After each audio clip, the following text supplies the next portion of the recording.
Ce lundi 1er juillet marquait le début de l'édition 2019 de Wimbledon et nous, comme d'habitude, on va revenir de façon quotidienne sur les résultats principaux de chaque journée. On commence tout de suite avec le débrief de la première journée. C'est parti, let's go! Le premier constat qu'on peut faire sur ce Wimbledon 2019, c'est que la surface semble un peu plus lente que l'an passé. C'est ce que nous allons voir. On commence tout de suite avec les résultats principaux chez les hommes.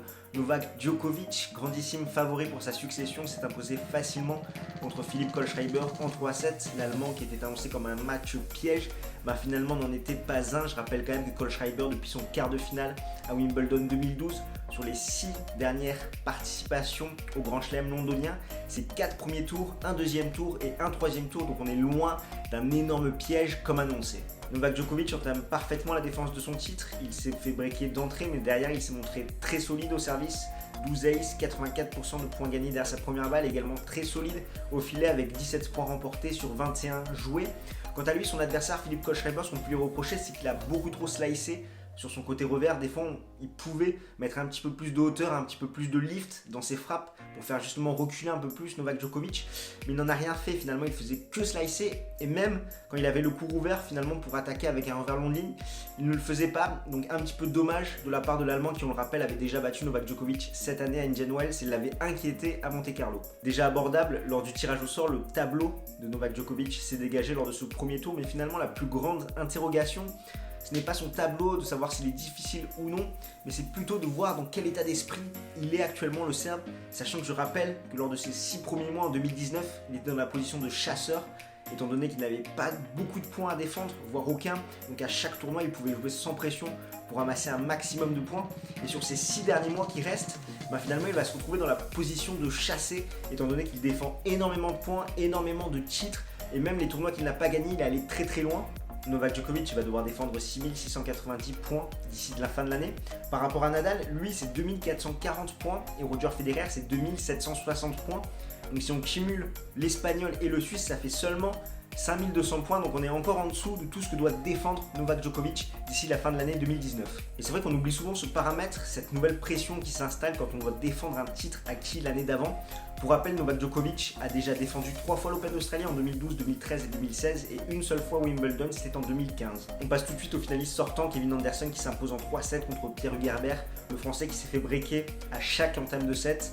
Et Anderson, lui, comme d'habitude, s'est montré très solide au service, 16 aces, 58% de première balle, 80% de points gagnés derrière sa première balle et 73% derrière sa seconde balle, donc une prestation très propre du Sudaf. Félix Auger-Aliassime décroche sa première victoire en Grand Chelem contre son compatriote Pospisil en 4-7, un match plutôt laborieux, mais c'est vrai qu'il avait joué qu'un seul Grand Chelem, c'était à l'US Open en 2018, et il avait dû abandonner là encore contre un de ses compatriotes, Denis Shapovalov. Ça avait commencé plutôt tranquillement chez les hommes, et finalement les surprises sont arrivées en fin de journée avec notamment l'élimination de Alexander Zverev en 4-7 contre Jiří Veselý, le Tchèque qui est toujours très compliqué à jouer sur gazon. Je rappelle qu'il a déjà fait 2 huitièmes de finale à Wimbledon, dont un l'an dernier.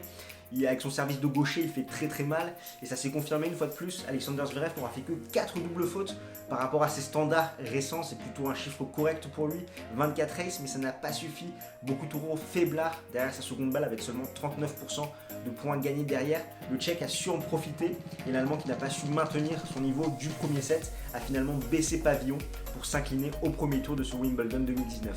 Et la seconde surprise de la journée, c'est l'élimination de Stefanos Tsitsipas en 5-7 contre Thomas Fabiano. L'Italien a pris sa revanche de l'an dernier, sachant que c'était le Grec qui l'avait éliminé en 3-7.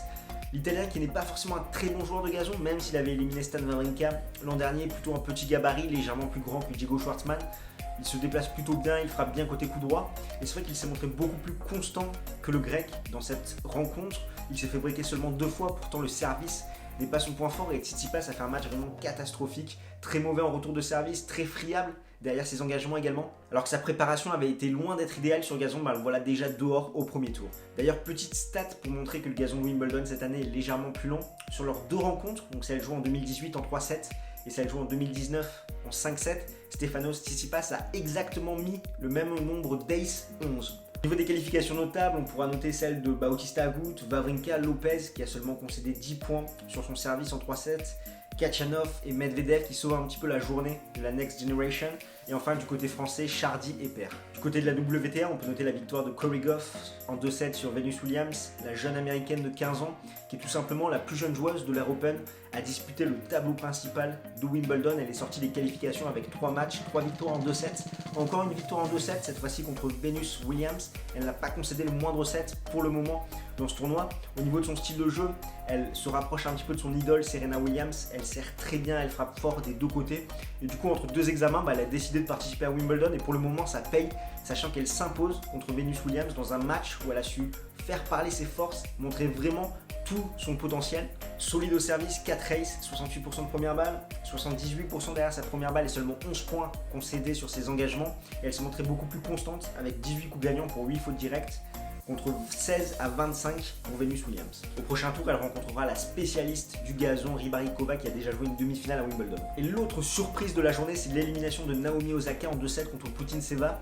Jamais 203, la japonaise n'avait jamais battu la kazakh et la série continue. Putintseva s'est montrée très solide dans son jeu de fond de cours, commettant seulement 7 fautes directes et elle a poussé Naomi Osaka à la faute en s'engouffrant notamment derrière sa seconde balle très faiblarde avec seulement 39% de points gagnés pour la japonaise derrière sa seconde balle. Au niveau des qualifications notables, on peut noter celles de Kenin, Sakkari, Svitolina, Rybakina, comme je vous le disais, Pliskova et Alep. Il y a encore actuellement plusieurs matchs en cours avec notamment des Français qui sont engagés. Donc voilà ce qu'on pouvait dire dans les grandes lignes pour cette première journée. N'hésite pas dans les commentaires à nous donner ton avis. Toi, qu'est-ce que tu en penses? À lâcher un petit pouce bleu. Si t'as aimé la vidéo, à nous soutenir sur Tipeee si tu en as envie, à nous suivre sur tous nos réseaux sociaux, surtout à t'abonner à notre chaîne pour ne plus rien manquer de l'actualité tennis. Et nous on se retrouve très vite. D'ici là, porte-toi bien. Ciao ciao tout le monde.